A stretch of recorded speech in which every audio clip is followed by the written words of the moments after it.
Hello बच्चा लोग, कैसे हो आप सब। मैं निकुंज जरीवाला एक बार फिर से आप सबका स्वागत कर रहा हूं आपके अपने learning platform magnetic science institute पे। बच्चा लोग के एकमात्र पूरे यूट्यूब पे ये ऐसा प्लेटफॉर्म है जहां पे आपको NCERT point to point, line to line हर एक एग्जाम्पल और हर एक एक्सरसाइज क्वेश्चन के साथ सिखाई जाती है।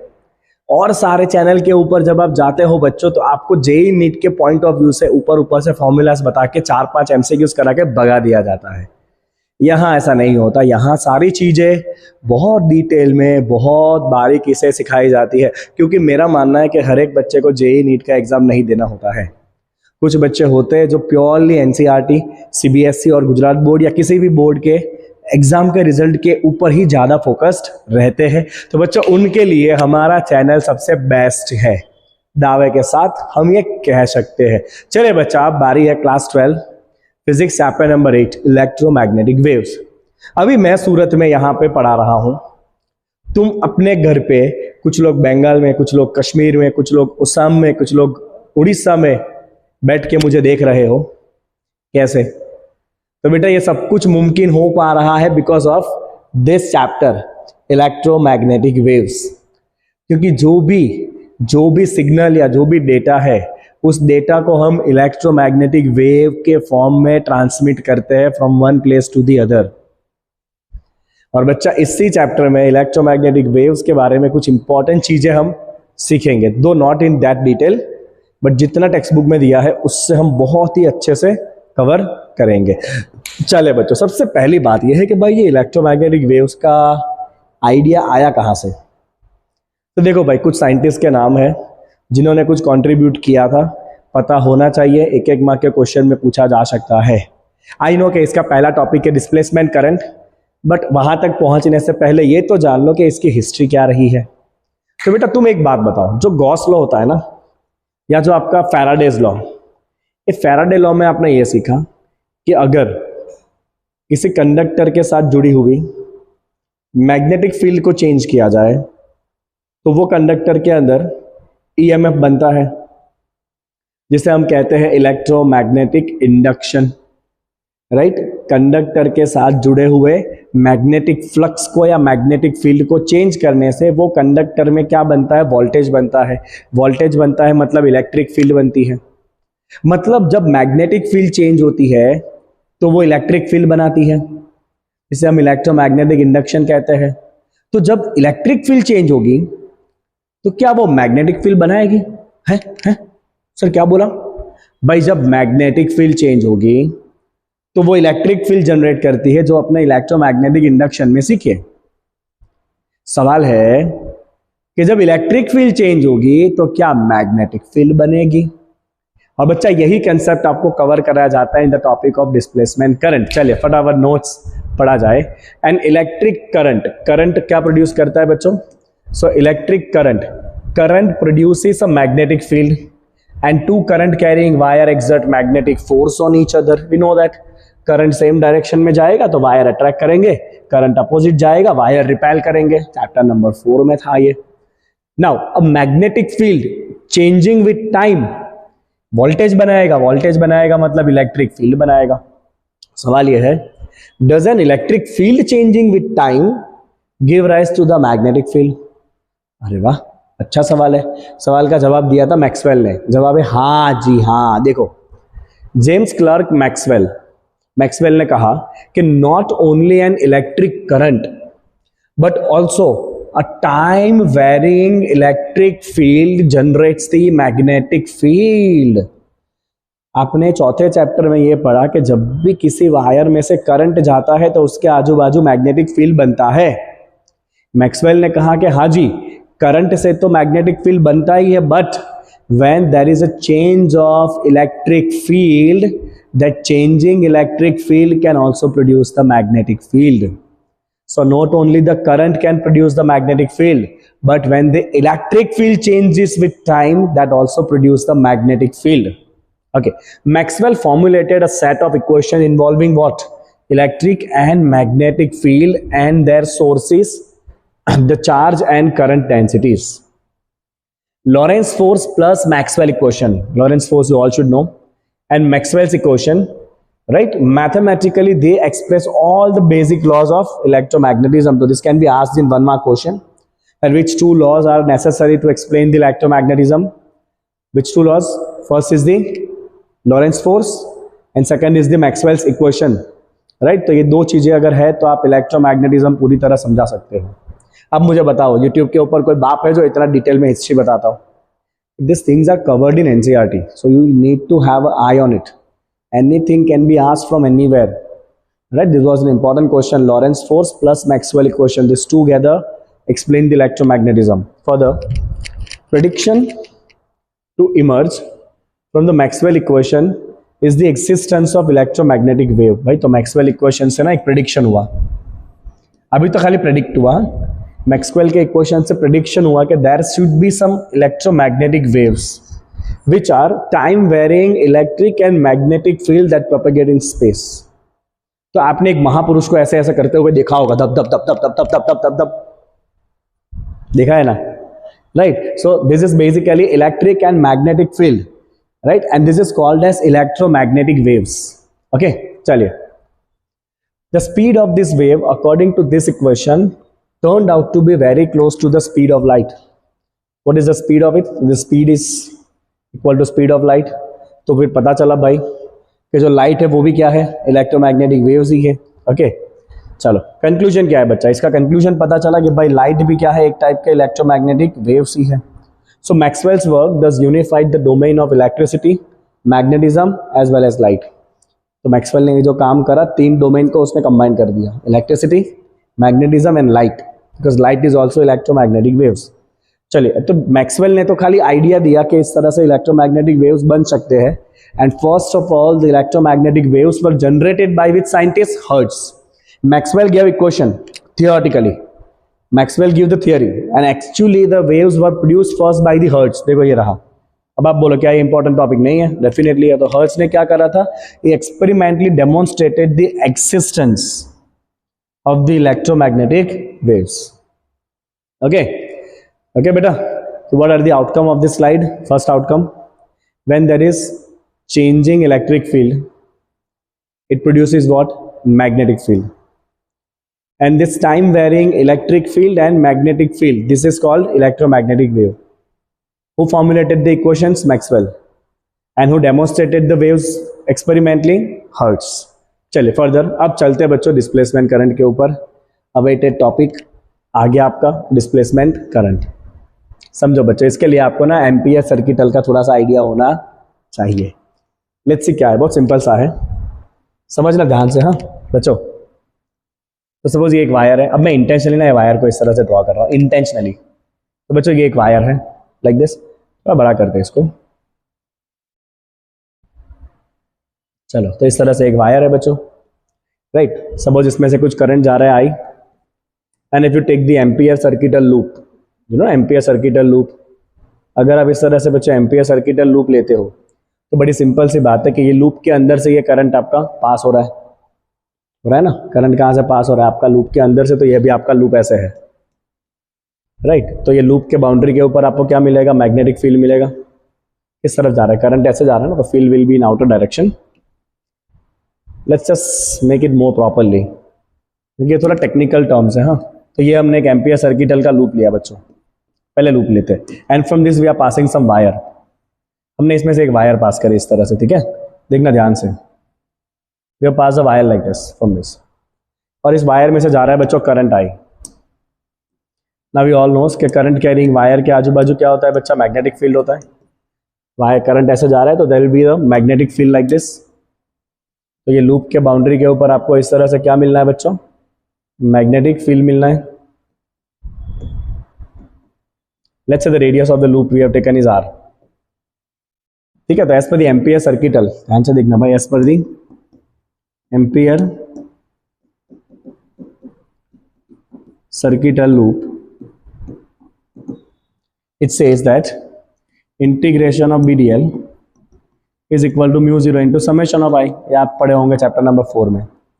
चलो भाई, बी हमें फाइंड करना है. DL मतलब ये पूरी बाउंड्री को अगर आप जोड़ दोगे तो पूरी बाउंड्री का लेंथ कितना हो जाता है? 2 पाई r. म्यू जीरो इंटू कितना करंट जा रहा है लूप के अंदर से, तो आपके लूप के अंदर से करंट जा रहा है बच्चा आई, कितना करंट जा रहा है लूप के अंदर से I, and for this chapter will take this current as time varying. अपने इस करंट को ना टाइम वेरिंग करंट ले लेते हैं आई टी, इस करंट में वेरी विद टाइम, ठीक है। तो अभी तो कोई प्रॉब्लम नहीं है, आपने जो लूप लिया है वो लूप के अंदर से ही करंट जा रहा है, लूप के अंदर से बच्चों करंट जा रहा है, तो उसके वो आजू बाजू आपको मैग्नेटिक फील्ड मिली, no problem. But what if we consider the case of charging the capacitor, अगर कैपेसिटर के चार्जिंग को कंसिडर करें तो क्या होगा। नाउ लेट्स सी, अब यहाँ पे हम एक कैपेसिटर डालने वाले हैं, हाँ भाई ध्यान से देखना, हाँ okay. So now we don't need this, so we write here now during charging of capacitor, during charging of capacitance, अभी हम हमारा जो एम्पियर सर्किटल का जो सरफेस है ना उसको हम एक पॉट जैसा ले लेते हैं। कैसा ले लेते हैं बच्चों, एम्पियर सर्किटल के सरफेस को हम लेते हैं एज अ पॉट। तो ये हो गया बच्चा पॉट का ओपनिंग, समझना ध्यान से, हाँ, और ये हो गया उसका bottom, right. And what we are doing now, we are putting the plates of capacitor. हमने यहाँ पे ना कैपेसिटर के प्लेट लगा दिए ऐसे, एक प्लेट यहाँ पर है, एक प्लेट यहाँ पर है, got it. And now we are passing the current from it. ध्यान से देखना, ये बहुत इंटरेस्टिंग है, बुक में तो आपको समझ में ही नहीं आएगा। Now the current is passing from it.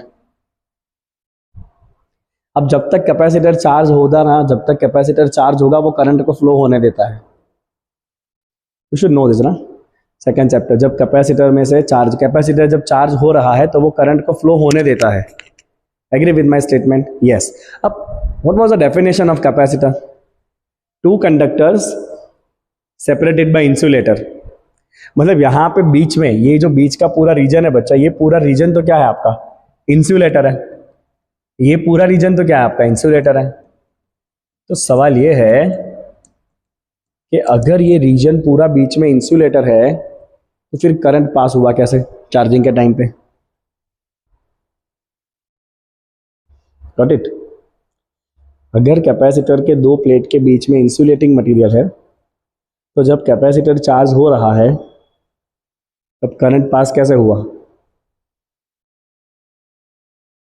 सवाल पूछने वाली बात है। तो मैक्सवेल ने क्या समझाया वो देखो ध्यान से। अब यहाँ पे आएगा आपका डिस्प्लेसमेंट करंट का concept, check this very carefully, okay. तो अभी बच्चों आपका जो सरफेस है ना, वाइट कलर ले लेते हैं। तो अभी आपका जो सरफेस है ये तो आपका ओपन पार्ट है, राइट, ये तो पॉट का ओपन पार्ट है। और ये जो आपका सरफेस है उसमें से तो कोई करंट जा नहीं रहा है, राइट। मतलब जो आपका समेशन ऑफ आई है वो क्या है आपका जीरो है। जो आपका आई टी जा रहा है वो आई टी वाला करंट आपके सरफेस में से नहीं जा रहा है, क्योंकि आपने सरफेस को ऐसा कर दिया पॉट जैसा, राइट, ओके। और पॉट के एक तरफ एक प्लेट है, दूसरी तरफ दूसरा प्लेट है, और दोनों प्लेट के बीच में से कभी कोई डायरेक्ट करंट आपको मिलने वाला नहीं है। मतलब यहाँ पे समेशन ऑफ आई क्या है, जीरो है। बट स्टिल बच्चों आपको यहाँ पे ये जो आपका बाउंड्री है वहां पे तो आपको मैग्नेटिक फील्ड मिलने ही वाला है। ये जो बाउंड्री है वहां तो आपको मैग्नेटिक फील्ड कंपलसरी मिलेगा, क्योंकि करंट तो पास हो रहा है, तो करंट के आजू बाजू मैग्नेटिक फील्ड तो मिलता ही है। बट जो हमारा एम्पियर सर्किटल का सरफेस है या लूप है उसमें से तो कोई करंट नहीं जा रहा है, क्योंकि उसके तो दोनों तरफ कैपेसिटर के प्लेट्स रख दिए हैं आपने। तो अगर समेशन ऑफ आई नहीं है तो फिर मैग्नेटिक फील्ड कहां से आया। So we simply write here B into 2 pi r is equal to mu zero into summation of I. और अभी आप देखो तो यहाँ से कोई करंट जा रहा है क्या, नहीं जा रहा है ना, मतलब समेशन ऑफ आई तो क्या है, जीरो है। तो ये तो लोचा हो गया कि B इंटू 2 pi r क्या हो गया, जीरो हो गया। मतलब मैग्नेटिक फील्ड B क्या हो गया, जीरो हो गया। बट यहाँ पे तो सरफेस पे मैग्नेटिक फील्ड है, ये क्या भाई लोचा हुआ, right.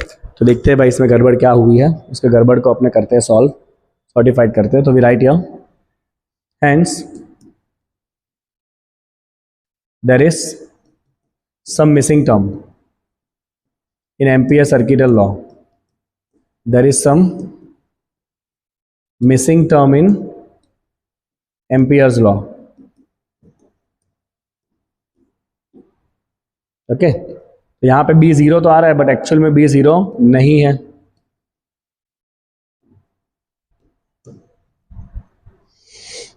Fine.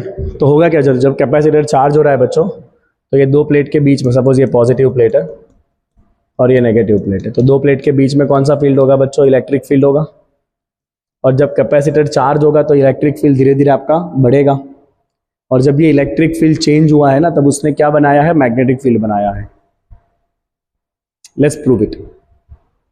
So we write here, during charging of capacitor, during charging of the capacitor क्या हो रहा है? Electric field is varying with time.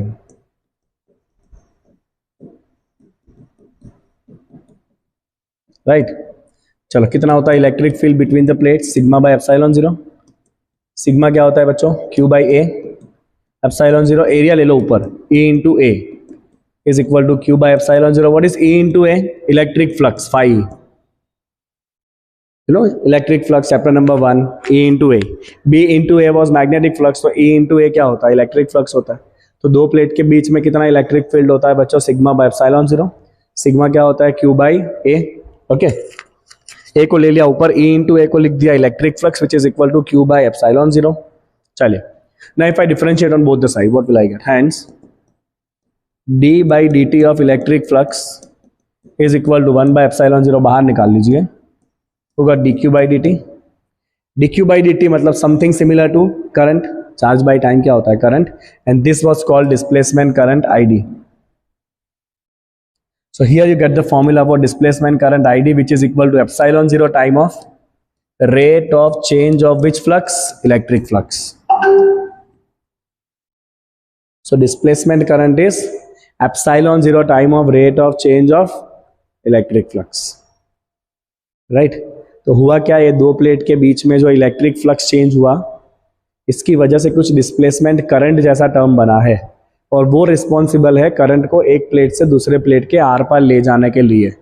And when ever there is a current, अभी आपको इतना पता चला ना कि दो प्लेट के बीच में क्या है बच्चों? इलेक्ट्रिक करंट जैसा कुछ है। And when ever there is a current, there is always a magnetic field. Right, मतलब दो प्लेट के बीच में क्या है? मैग्नेटिक फील्ड भी है।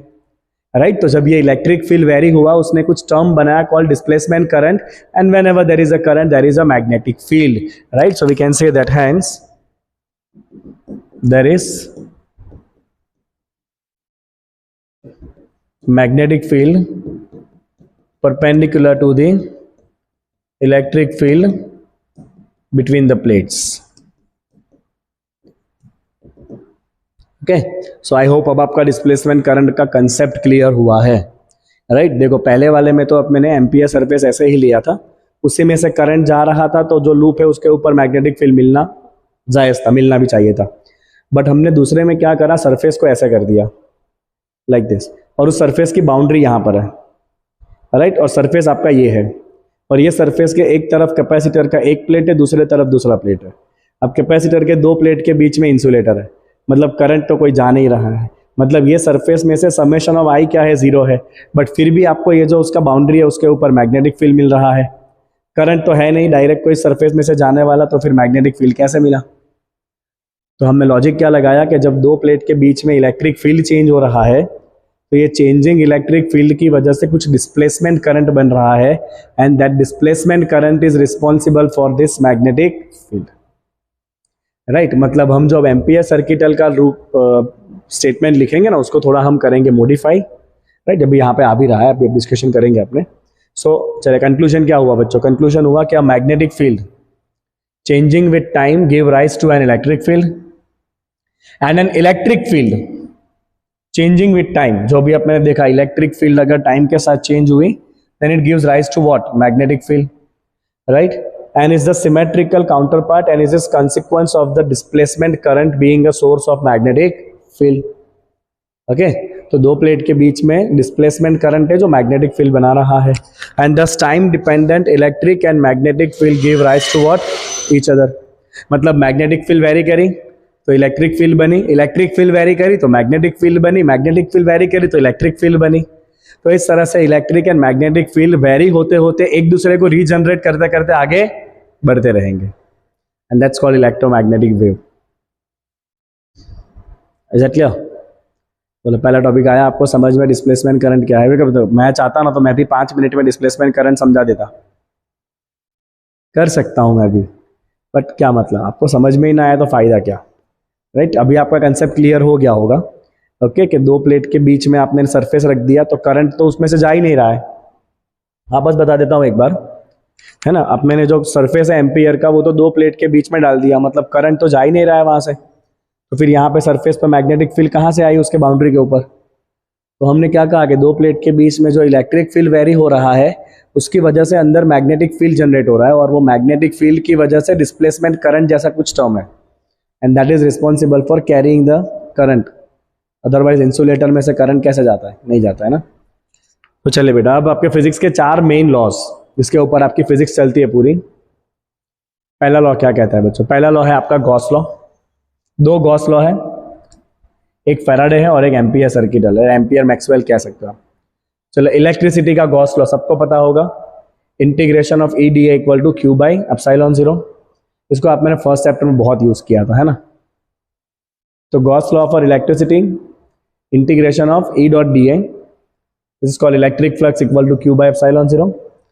मैग्नेटिज्म का गॉस लॉ, किसी भी क्लोज सरफेस का मैग्नेटिक फ्लक्स हमेशा क्या होता है, जीरो ही होता है, राइट। मतलब magnetic flux is always equal to zero over any close surface, right. इसका रीजन हमने क्या लिखा था पता है? हमने ऐसा लिखा था कि मैग्नेटिज्म में मोनोपोल एक्सिस्ट नहीं करते हैं, मैग्नेटिज्म में मोनोपोल एक्सिस्ट नहीं करते हैं, magnetic monopole does not exist, है ना। चलो, उसके बाद आपने सीखा फैराडेज लॉ। तो फैराडे लॉ में क्या था बच्चों? Induced EMF is equal to minus D phi by D T. And EMF क्या होता है बच्चों? तो फर्स्ट सेकंड चैप्टर में आपने सीखा था कि EMF is equal to integration of E dot D L. ये ईएमएफ क्या होता है बच्चों? वोल्टेज होता है आपका integration of E dot D L, right. तो इलेक्ट्रिक फील्ड का लाइन इंटीग्रेशन क्या हो जाएगा आपका? D phi by D T. कौन सा फ्लक्स? Magnetic flux. देखो वापस एक बार, हाँ, ये खतरनाक खतरनाक चीजें है सारी, गर्मी बहुत है आज। चलो देखो, इलेक्ट्रिक फील्ड का लाइन इंटीग्रेशन ई डॉट डी एल, जिसको अपने वोल्टेज भी कहते हैं, वोल्टेज कितना हो जाएगा बच्चों? D five by D T. कौन सा flux? Magnetic flux, Faraday's law, right. और अगर आप फाइंड करो बच्चों मैग्नेटिक फील्ड का line integration B dot D L, तो एम्पियर सर्किटल के रूल में आपने सीखा था कि B dot D L equal to mu zero into I C. But अभी आपने सीखा कि खाली mu zero into I C नहीं होगा, this is completely return as mu zero into I C plus I D. और ये आईडी क्या होता है बच्चों? आईडी होता है आपका epsilon zero times of D five by D T. कौन सा फ्लक्स? Electric flux, right. तो आपको चारों लॉ याद कैसे रखने हैं बच्चों? आपको चारों लॉ याद रखने इस तरह से कि इलेक्ट्रिक फील्ड का लाइन इंटीग्रल और इलेक्ट्रिक फील्ड का सरफेस इंटीग्रल। तो इलेक्ट्रिक फील्ड का लाइन इंटीग्रल हो जाएगा minus D five by D T, और इलेक्ट्रिक फील्ड का सरफेस इंटीग्रल होता है Q by epsilon zero. Similarly magnetic field का line integral and magnetic field का सरफेस इंटीग्रल। मैग्नेटिक फील्ड का सरफेस इंटीग्रल हमेशा क्या रहता है? जीरो। और इस मैग्नेटिक फील्ड का लाइन इंटीग्रल क्या रहता है बच्चों? मैग्नेटिक फील्ड का लाइन इंटीग्रल रहता है mu zero into conduction current plus mu zero into displacement current, जो होता है epsilon zero times of rate of change of electric flux. This is how we can remember all the 4 laws. Okay, चलिए बेटा continue करेंगे। थोड़ा break ले लिया मैंने 5 मिनट का। अब सवाल ये है, इलेक्ट्रोमैग्नेटिक वेव प्रोड्यूस कौन करेगा बच्चों? सो इलेक्ट्रोमैग्नेटिक वेव का सोर्स है एक्सेलरेटेड चार्ज पार्टिकल्स। कौन है? Accelerated charge particle. क्योंकि होगा क्या, किसी भी चार्ज पार्टिकल के आजू बाजू क्या होता है? Electric field. अगर चार्ज पार्टिकल ऑसिलेट किया तो इलेक्ट्रिक फील्ड ऑसिलेट करी, अगर इलेक्ट्रिक फील्ड ऑसिलेट करेगी तो वो ऑसिलेटिंग मैग्नेटिक फील्ड बनाएगी, ऑसिलेटिंग मैग्नेटिक फील्ड वापस इलेक्ट्रिक फील्ड बनाएगी, ऑसिलेटिंग इलेक्ट्रिक फील्ड वापस मैग्नेटिक फील्ड बनाएगी। मतलब इस तरह से ऑसिलेटिंग चार्ज पार्टिकल में से इलेक्ट्रोमैग्नेटिक वेव्स निकलते रहेंगे, और जितना फ्रीक्वेंसी ऑसिलेशन का होगा उतना ही फ्रीक्वेंसी आपको इलेक्ट्रोमैग्नेटिक वेव्स का भी मिलता है। ठीक है, तो आप एक बार इसको पढ़ लीजिएगा। ओके, एक पॉइंट जो आपको याद रखना है कि frequency of the wave is equal to the frequency of the oscillation, right. Okay, चलिए तो एक बार आप ये स्लाइड पढ़ लीजिएगा, जो मैंने आपको बताया वही लिखा हुआ है आगे। अब आए बच्चा हमारे जगदीश चंद्र बोस। तो जगदीश चंद्र बोस ने क्या करा था, जगदीश चंद्र बोस ने प्रोड्यूस किए थे electromagnetic waves of much shorter wavelength of around 25 mm to 5 mm, right. और उसी टाइम पे एक और साइंटिस्ट थे मार्कोनी। मार्कोनी ने इलेक्ट्रोमैग्नेटिक वेव को बड़े बड़े लंबे डिस्टेंस तक ट्रांसमिट करके दिखाया था, राइट। सो मार्कोनी ने क्या किया था, he successfully transmitted the electromagnetic waves over a long distance of many kilometres. तो ये एक मार्क का क्वेश्चन है, राइट, कि शॉर्टर वेवलेंथ के वेव्स किसने जनरेट किए थे। देखो इलेक्ट्रोमैग्नेटिक वेव का कंसेप्ट किसने दिया था, मैक्सवेल ने। एक्सपेरिमेंटली पहले डेमोन्स्ट्रेट किसने किया था, हर्ट्ज ने। शॉर्टर वेवलेंथ के वेव किसने बनाए थे, जगदीश चंद्र बोस ने। Of what wavelength, around 25 mm to 5 mm, ओके। एंड फर्दर इलेक्ट्रोमैग्नेटिक वेव को ट्रांसमिट करने का श्रेय किसको जाता है, मार्कोनी को। This are the very important things, okay. एक एक मार्क के क्वेश्चंस में match the following, this things can be asked. Now talk about the nature of electromagnetic waves, this is very simple, okay. तो कुछ important चीजें जो आपको याद रखनी है नेचर ऑफ वेव्स में। चलिए सबसे पहले बच्चों, सो इलेक्ट्रोमैग्नेटिक वेव होता है क्या है, it is just oscillating electric and magnetic field, right. And electric and magnetic field both oscillate perpendicular to each other like this. नहीं ऐसे ऐसे था ना, ऐसे ऐसे था ना। So electric and magnetic field oscillate perpendicular to each other, okay. So आपको ड्रॉ कैसे करना है ध्यान से देखिए। तो let's say this is the z direction, this is the x direction and this is the y direction. Let's say electric field is oscillating in x direction, तो electric field के जो vectors है ना बच्चों, वो किस डायरेक्शन में होने चाहिए। बच्चों को ये ड्रॉ करना ही नहीं आता, this should be like in x direction। देखो x के पैरेलल वेक्टर्स है, okay, then it should go like this। These are the vectors of what, electric field। तो देखो electric field के वेक्टर कैसे exactly x डायरेक्शन में, मतलब I am drawing it particularly verticals, getting it? This is x direction। So let's say magnetic field is oscillating in y direction। ये white कौन सा field है, इलेक्ट्रिक। मैग्नेटिक फील्ड किस direction में लेके जाना है, y डायरेक्शन में। तो आपको y के पैरेलल एरो बनाना है, ठीक है। I am making the arrow parallel to the y axis like this, right, and then draw it like this, and they both should be in a same phase, मतलब साथ में ही दोनों zero होने चाहिए like that, and your line should be parallel to the z axis compulsory। तो this is the yellow one is the magnetic field vector b। And wave कहाँ जा रहा है बच्चों, तो वेव जा रहा है थर्ड डायरेक्शन में आगे, क्योंकि वेव का मतलब ही क्या है, electric and magnetic field, okay.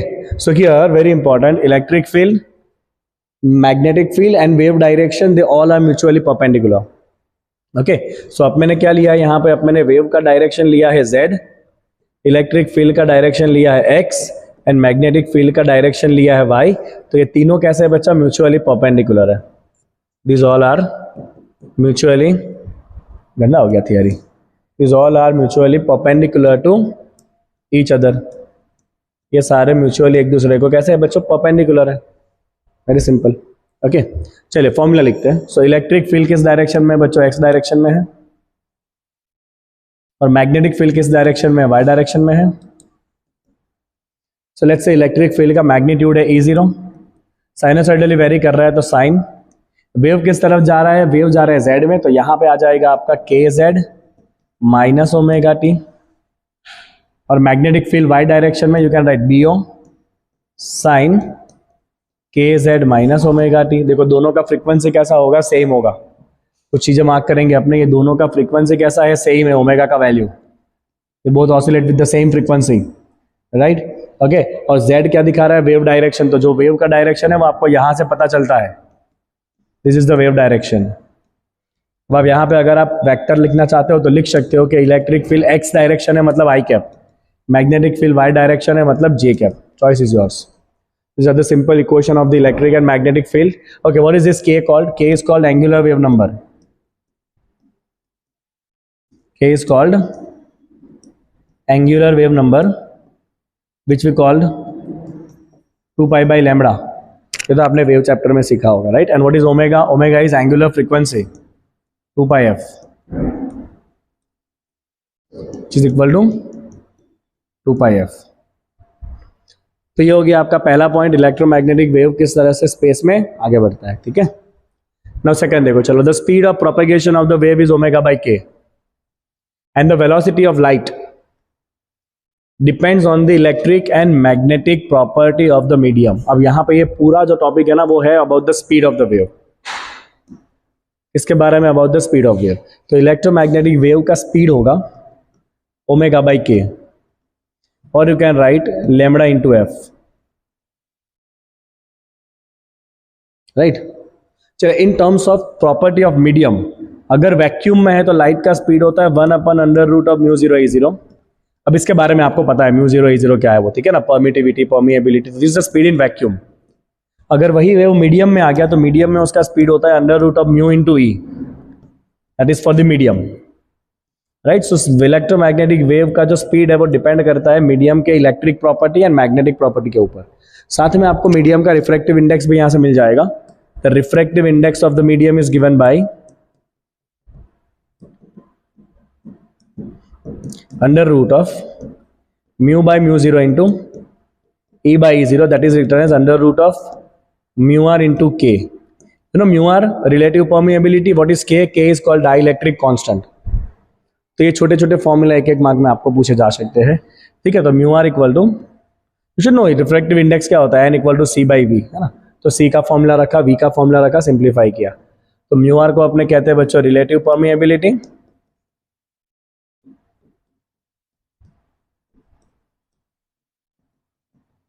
And K क्या होता है आपका, डाइलेक्ट्रिक कांस्टेंट कहते हैं इसको। K इज डाइलेक्ट्रिक कांस्टेंट, जिसको अपने रिलेटिव परमिटिविटी भी कहते हैं, रिलेटिव परमिटिविटी भी कहा जाता है इसको, ठीक है। चलिए, अब ये तो आपको 110 तक का पेपर में आता ही है, हर बार एक MCQ आता है इसका, कि इलेक्ट्रिक और मैग्नेटिक फील्ड के जो मैग्नीट्यूड है उसके बीच का क्या रिलेशन है बच्चों। तो रिलेशन है E by B equal to C, E by B equal to CC, मतलब speed of light 3 × 10⁸ metre per second. अब ये दोनों में से ना आपको बहुत सारे MCQs पूछे जाते हैं based on units and dimensions. ऐसा पूछा जाता है कि what is the unit of μ0 into E0, what is the unit of E by B, what is the dimension of E by B। तो you should know this formulas के E by B मतलब speed ही हो जाता है L1t-1, 1/√μ0 E0 speed हो जाता है L1t-1, अंडर रूट निकाल लो तो डबल हो जाएगा L2t-2। तो ये फॉर्मूला आप ध्यान में रखना, खास बच्चों, है ना, रिक्वेस्ट है आपको। चलिए आगे बढ़ते हैं। Now this electromagnetic waves are self sustaining, किसी और की जरूरत नहीं है। इलेक्ट्रिक फील्ड वेरी होगा तो मैग्नेटिक फील्ड बनेगा, मैग्नेटिक फील्ड वेरी होगा इलेक्ट्रिक फील्ड बनेगा, मतलब they are self sustaining. Okay okay, they are the self sustaining oscillation of electric and magnetic field in free space और वैक्यूम। ओके, now we require no material medium, उनको travel करने के लिए किसी भी मटेरियल मीडियम की जरूरत नहीं है, वो वैक्यूम में से भी ट्रैवल कर सकते हैं, इसीलिए तो सन की रेडिएशन यहां तक पहुंचती है। So this waves are non mechanical, उनको किसी भी मीडियम की जरूरत नहीं है आगे बढ़ने के लिए, ठीक है। ये पूछा जाता है आपको 4 मार्क में, right any 4 property of electromagnetic waves like that. Okay, now this electromagnetic waves stems from their capability to carry the energy। क्या करते हैं, they carry the energy from one place to other place। electromagnetic wave energy carry करते हैं।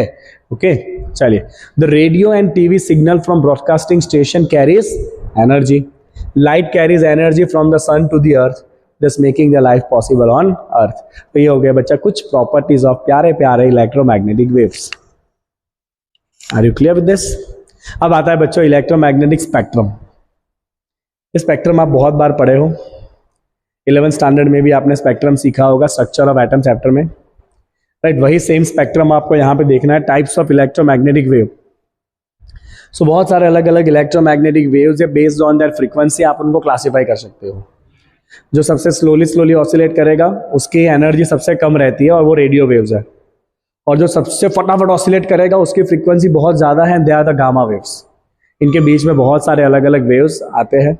अब इन waves के बारे में बच्चों जितना भी इंपॉर्टेंट डिटेल्स है वो सारा यहाँ पे मेंशन है। देखिए आपके लिए मैंने सब कुछ बच्चों कर दिया बाइफरकेट। देखिए radio waves, microwaves, infrared waves, visible rays, ultraviolet rays, x rays and gamma rays, and then certain more points जो आपको टेक्स्ट बुक में दिए हुए इस तरह से। चलिए, सो हम कुछ भी टाइम वेस्ट करे बिना फटाफट इनको एक बार पढ़ लेते हैं और जो जो इंपॉर्टेंट चीज़ें वो अपने मार्क कर लेते हैं। So once you complete this, इसके बाद आपको टेक्स्ट बुक खोलने की ज़रूरत नहीं पड़ेगी। इतना किया आपने तो आपका सब कुछ कवर हो गया। चलो बच्चों, radio wave, who will produce it? So they are produced by accelerated motion of charges in conducting wire. कौन प्रोड्यूस करेगा रेडियो वेव को बच्चों? कंडक्टिंग वायर में एक्सेलरेटिंग चार्ज पार्टिकल क्या प्रोड्यूस करेंगे? Radio waves. यूज क्या है भाई? रेडियो वेव, नाम में ही लिखा है ना, use in radio and television communication. कितनी फ्रीक्वेंसी रेंज होती है? लो फ्रीक्वेंसी में रहता है, that is from 500 kilohertz to about 1000 megahertz. 500 kilohertz से लेके 1000 मेगाहर्ट्ज। 500 किलो का मतलब क्या हो जाएगा बच्चों? 5 × 10⁵ हर्ट्ज से लेके 1000 मेगाहर्ट्ज का मतलब हो जाएगा 10⁹ hertz. This is the frequency. अब इसमें ना बहुत सारे अलग अलग एप्लीकेशंस के बेस आपको रेंज देखने मिलेंगे। देखिए, रेडियो के लिए अलग फ्रीक्वेंसी होगा, टीवी के लिए अलग फ्रीक्वेंसी होगा, वॉइस कम्युनिकेशन का अलग फ्रीक्वेंसी होगा। चेकआउट एएम मतलब एम्पलीट्यूड मॉड्यूलेटेड बैंड। सबसे लो फ्रीक्वेंसी रहती है 530 किलोहर्ट्ज से लेके 1710 किलोहर्ट्ज। सबसे कम फ्रीक्वेंसी, जिनके घर पे कार है ना, वो एफएम में देखना, रेडियो में देखना, दो सिग्नल आते हैं, एक एफएम होता है और एक एएम होता है। AM is the lowest frequency. This is only ranging from 530 kilohertz to 1710 kilohertz. चलिए देन थोड़ा आगे बढ़ते हैं। 54 मेगाहर्ट्ज तक की जो फ्रीक्वेंसी है, they are use as a short wave bands. Okay, then TV के वेव्स। टीवी के वेव्स आ जाते हैं आपके 54 मेगाहर्ट्ज से लेके 890 मेगाहर्ट्ज। इंपॉर्टेंट है एक एक मार्क के लिए। टीवी के वेव 54 मेगाहर्ट्ज से लेके 890 मेगाहर्ट्ज। देन एफएम जो हम सुनते हैं ना, तो एफएम के वेव्स कितने बैंड के होते हैं बच्चा? ये होता है 88 मेगाहर्ट्ज से लेके 108 मेगाहर्ट्ज। आखिरी स्टेशन है 107.9। कौन सा है आप बताना मुझे कमेंट में, ठीक है। एंड देन अपने मोबाइल फोन जो यूज करते हैं वॉइस कम्युनिकेशन के लिए, तो वॉइस कम्युनिकेशन के लिए अपने यूज करते हैं UHF band, which is ultra high frequency band. कौन सा यूज करते हैं मोबाइल के लिए अपने कम्युनिकेशन में? UHF। ओके, तो रेडियो वेव में बहुत सारे कैटेगरीज है। ओवरऑल रेंज है उसका 500 किलोहर्ट्ज से लेकर 1000 मेगाहर्ट्ज। उसमें सबसे नीचे की जो फ्रीक्वेंसी है, this use for the AM।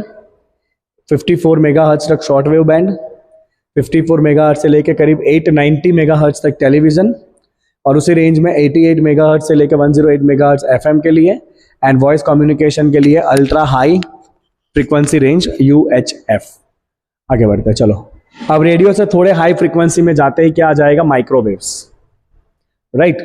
तो they are the short wavelength radio waves only. Frequency होती है अब थोड़ी बढ़ेगी फ्रीक्वेंसी, मेगाहर्ट्ज से किस में जाएगी? गीगाहर्ट्ज में जाएगी उनके फ्रीक्वेंसी। कौन प्रोड्यूस करेगा? So they are produce by special type of vacuum tubes called klystrons, magnetrons and gun diodes. एक मार्क में बहुत पूछा जाता है। Klystron, magnetron and gun diode क्या प्रोड्यूस करते हैं बच्चा? ये प्रोड्यूस करते हैं माइक्रोवेव्स। क्या प्रोड्यूस करते हैं बच्चों? ये माइक्रोवेव्स। फाइन, क्या यूज है उसका? तो ये माइक्रोवेव का सबसे बेस्ट एप्लीकेशन है बच्चों radar system for aircraft navigation. और पता है ना पिक्चर आपको, लाल बटन दिख रहा है आपको, दबा दिया, नहीं दबाना था। तो वो जो नेविगेशन के लिए यूज होता है रडार सिस्टम में होता है microwave. Okay, radar also provide the basis for the speed guns. ये भी एक मार्क में बहुत पूछा जाता है। स्पीड गन्स में कौन से वेव यूज होते हैं? माइक्रोवेव्स। यू नो, टेनिस में सर्विस बॉल का स्पीड कितना, क्रिकेट में बॉल का स्पीड कितना, राइट। अगर आप ओवर स्पीडिंग कर रहे हो बाइक में, तो आपकी बाइक की स्पीड कितनी, तो वो सब कुछ रडार सिस्टम लगा होता है, जिसमें से माइक्रोवेव्स निकलते हैं और वो आपको ट्रेस करते हैं। Okay, then microwave ovens. Okay, oven में क्या होगा? तो आप जो भी खाना रखते हो उसमें ऑब्वियसली कुछ वाटर पार्टिकल्स होंगे, और जब ये माइक्रोवेव, ये वेव का फ्रीक्वेंसी और पानी के मॉलिक्यूल का नेचुरल फ्रीक्वेंसी सेम हो जाएगा। जब भी out external frequency and natural frequency same होता है, the condition is called resonance. और रेजोनेंस कंडीशन में बहुत इफेक्टिवली सारी की सारी माइक्रोवेव की एनर्जी किसको ट्रांसमिट हो जाएगी? पानी के मॉलिक्यूल को, और उसका टेम्परेचर बढ़ जाएगा, खाना जल्दी गर्म हो जाएगा। तो सीधा सा लॉजिक क्या है? पानी के मॉलिक्यूल का नेचुरल फ्रीक्वेंसी और माइक्रोवेव के सिग्नल, मतलब जो भी वेव्स आ रहे हैं उनका फ्रीक्वेंसी जब मैच होगा, पानी का मॉलिक्यूल रेजोनेंस में आएगा, इफेक्टिवली सारी हीट माइक्रोवेव में से किसको ट्रांसफर हो जाएगी? पानी के मॉलिक्यूल को, और उसका टेम्परेचर बढ़ेगा, खाने का टेम्परेचर बढ़ेगा। This is how the microwave works. आगे बढ़े तो यहाँ पे इंपॉर्टेंट एमसीक्यूज, रडार सिस्टम में माइक्रोवेव, स्पीड गन में माइक्रोवेव, ये दो का आप खास ध्यान रखना। चलिए अब थोड़े से और खतरनाक वेव की तरफ चलते, दैट इज द इंफ्रारेड। तो इंफ्रारेड को अपने प्यार से कहते हैं हीट वेव्स। क्योंकि इंफ्रारेड हर एक गर्म बॉडी में से निकलता है. So it is produced by all kind of hot bodies and molecules. Okay, now why they are called heat waves. So बच्चा, ग्लोबल वार्मिंग तो आपने सुना ही होगा. तो there are certain gases like CO2, ammonia, water vapour. तो ये सारे जो गैसेस हैं, ये क्या करते हैं, ये इंफ्रारेड वेव को एब्जॉर्ब कर लेते हैं और टेम्परेचर को बढ़ा देते हैं. That's why they are called heat waves, right. तो कौन से वेव एब्जॉर्ब होते हैं और गर्मी बढ़ाते हैं बच्चों? Heat waves. ठीक है, चलो. Because the water molecule present in most material readily absorb infrared waves. CO2 and ammonia can also absorb. After absorption, their thermal motion increases and they heat up and heat their surrounding. That's why they are called heat waves. Very important. Infrared lamps are used for the physical therapy. Infrared wave का use क्या है? For the physical therapy. Then, infrared radiation also plays an important role in maintaining the earth warmth. अगर ये global warming तो नहीं कह सकते, but green house gases नहीं होते ना, तो we can not survive on the earth. क्योंकि रात के टाइम पे टेम्परेचर इतना डाउन हो जाता है कि हम सर्वाइव ही नहीं कर पाते, हम जम जाते, कुल्फी हो जाती. But thanks to the green house gases जो एटमॉस्फेयर की हीट को ट्रैप करके रखते हैं, इसीलिए रात के टाइम पे भी टेम्परेचर इतना डाउन जाता नहीं है and we can survive easily. चलो, जो विजिबल लाइट आ रही है सन में से सरफेस के ऊपर पड़ी, सरफेस गर्म हुआ, सरफेस ने गर्म होते ही कौन से वेव छोड़े? इंफ्रारेड. और ये इंफ्रारेड वेव को कौन एब्जॉर्ब कर लेगा? Atmospheric gases.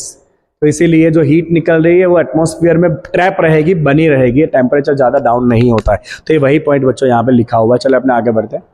Infrared detectors are used in earth satellites both for military purpose to observe the growth of and observe the growth of crops also. Used in the remote switches. Remote switches में कौन सा wave निकलते हैं बच्चों? Infrared wave निकलते हैं. एक बार ये एक्सपेरिमेंट आप करना, रिमोट चालू करना और पूरे रूम में अंधेरा रखना, और अगर CCTV कैमरा है कहीं पे तो वो कैमरे में देखना, आपको क्लियरली वो इंफ्रारेड वेव दिखेगा. बहुत ही क्लियरली आपको वो रे दिखेगा इंफ्रारेड का. अपनी आंखें इंफ्रारेड के लिए सेंसिटिव नहीं है, बट जो कैमरे होते हैं ना, नाइट विजन कैमरे, they are sensitive for that. Okay, चलो आगे बढ़ते हैं. एक और भी है, हाईफाई सिस्टम. किसको पता है हाईफाई सिस्टम क्या है? तो मुझे बताना भाई. ओके, आगे बढ़ते हैं. चलो, अब आ गया विजिबल, अपना इलाका जो अपने देख सकते हैं. फ्रीक्वेंसी कितनी बच्चा? 4 × 10⁻14 हर्ट्ज रेड कलर से लेके 7 × 10⁻14 hertz violet colour. Violet colour, ठीक है. वेवलेंथ कितना भाई? वेवलेंथ 700 से लेके 400. 700 किसका वेवलेंथ? रेड का. 400 किसका वेवलेंथ? वायलेट का, नैनोमीटर में, राइट. चलो, स्नेक, सांप. अभी ना गणपति गए ना, गणपति में इतने सारे सांप निकले. वो गाना बजता है ना, सारे सांप बन जाते हैं. खतरनाक खतरनाक सांप, बड़ी बड़ी साइज के, इतने सारे सांप निकले अभी. Okay, anyways, snakes can detect infrared waves, right, and the visible range of many insect extend well into the UV region. कुछ तो है वो अल्ट्रावायलेट भी रेज देख सकते हैं, सांप देख सकते हैं इंफ्रारेड. तो इसीलिए नाइट के टाइम पे भी इनको सब कुछ अच्छे से दिखता है, क्योंकि कोई भी ऑब्जेक्ट के बॉडी टेम्परेचर से वेव्स तो निकल नहीं है, और ये वेव सांप डिटेक्ट कर लेता है, तो उसको दिखता है कि आगे क्या है. अपने को नहीं दिखता है, कुत्तों को भी दिखता है. चलो आगे चलते, विजिबल से थोड़े खतरनाक रेस की तरफ चलते हैं, which is UV rays, ultraviolet. बच्चा वेवलेंथ है 400 नैनोमीटर से थोड़ा कम, कितना? 0.6 नैनोमीटर. कितना वेवलेंथ है भाई? यूवी का वेवलेंथ है 400 नैनोमीटर तक अपना विजिबल रेंज था वायलेट कलर.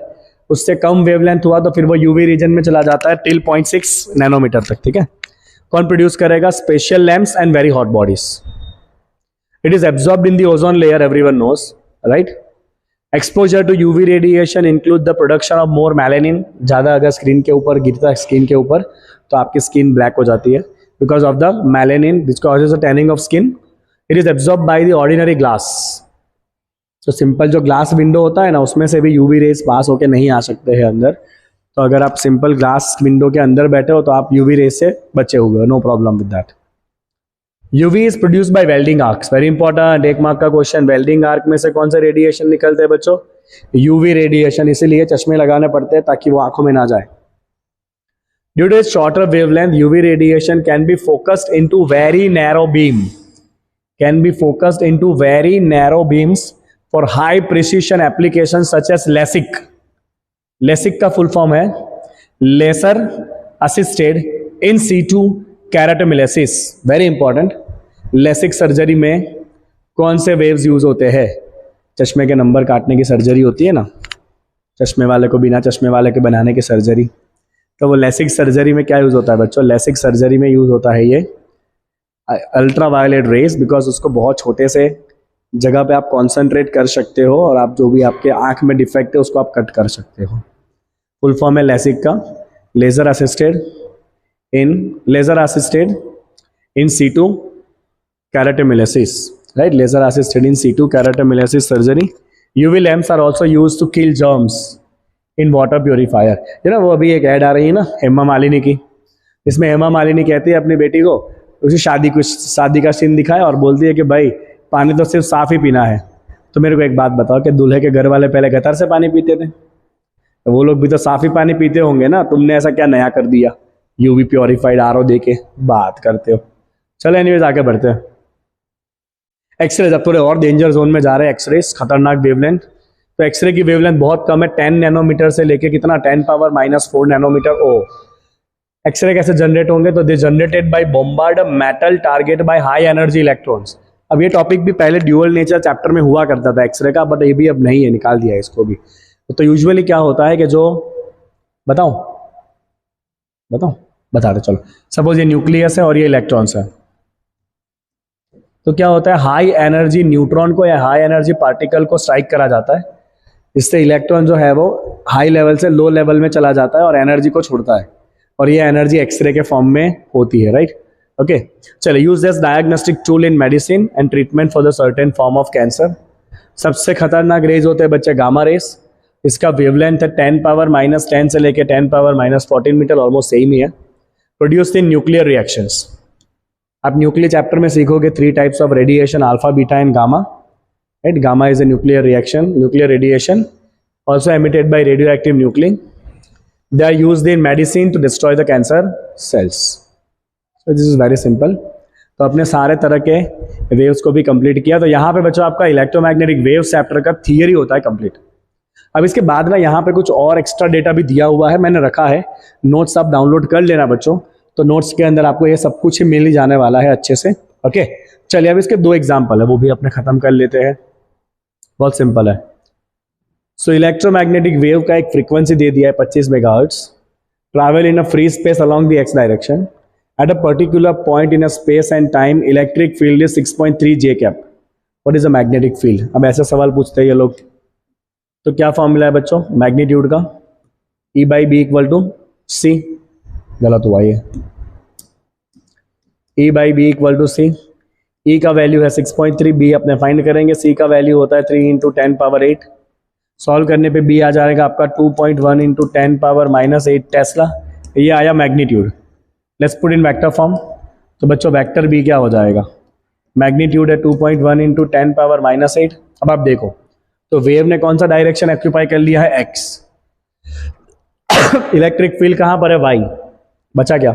Z मतलब कौन सा कैप? K cap. तो this is what you need to write, otherwise आपको आंसर नहीं मिलेंगे. हाँ मार्क नहीं मिलेंगे आपको पूरे. डायरेक्शन या टू स्पेसिफाई. तीनों कैसे होने चाहिए बच्चों? Mutually perpendicular. तो आप देखो ना वेव ने ऑक्यूपाई कर लिया X, इलेक्ट्रिक फील्ड ने ऑक्यूपाई कर लिया Y, तो हमारे लिए बचा क्या? Z बचा. तो मैग्नेटिक फील्ड कौन सा डायरेक्शन में होगा? Z डायरेक्शन में होगा. आगे नहीं तारेवरी, हम गुजराती लोग ऐसा बोलते हैं तारेवरी. तो क्या ऐसा बोलते हैं? तो क्या तारेवरी. चलो एक मैग्नेटिक फील्ड का फॉर्मूला दिया है, वेवलेंथ निकालना है, फ्रीक्वेंसी निकालना है. बच्चों जैसा क्वेश्चन है. चलो कंपेयर करो. तो कोई भी वेव के इक्वेशन में आगे होता है मैग्नीट्यूड, साइन के अंदर होता है kx एंड ओमेगा टी. तो k का वैल्यू है 0.5 × 10⁻³ और ओमेगा का वैल्यू है 1.5 × 10⁻11. चलो k क्या होता है? 2π/λ. ओमेगा क्या होता है? 2πf. सिंप्लीफाई कर लो, यहां से लैम्बडा का वैल्यू आ जाना है आपका 2π / 0.5 × 10⁻³ मैं तो इसको ऐसे ही रखने वाला हूं. 4 पाई इंटू 10⁻³ मीटर, दिस से लैम्बडा। चलो एफ का वैल्यू 2 पाई नीचे डिवाइड कर दो, अब चाहो तो वैल्यू डाल देना। 0.75/π into 10⁻11 hertz, this is the frequency. और क्या चाहिए अपने को? Write an expression for the electric field, लिख देते हैं। चलो इलेक्ट्रिक फील्ड का एक्सप्रेशन, तो पहले मैग्नीट्यूड फाइंड कर लेते हैं। E/B = C। B का मैग्नीट्यूड है 2 × 10⁻⁷। तो बच्चों इलेक्ट्रिक फील्ड का मैग्नीट्यूड आ गया, C का वैल्यू रख देते हैं 3 × 10⁸। तो ये हो गया आपका 6 × 10⁻1 दैट इज 60। तो इलेक्ट्रिक फील्ड का वैल्यू कितना हो गया बच्चों? 60 हो गया। फॉर्मूला लिख चल। वेव कौन सा डायरेक्शन में, ध्यान से देखना, इधर ही गलती होती है बच्चों से।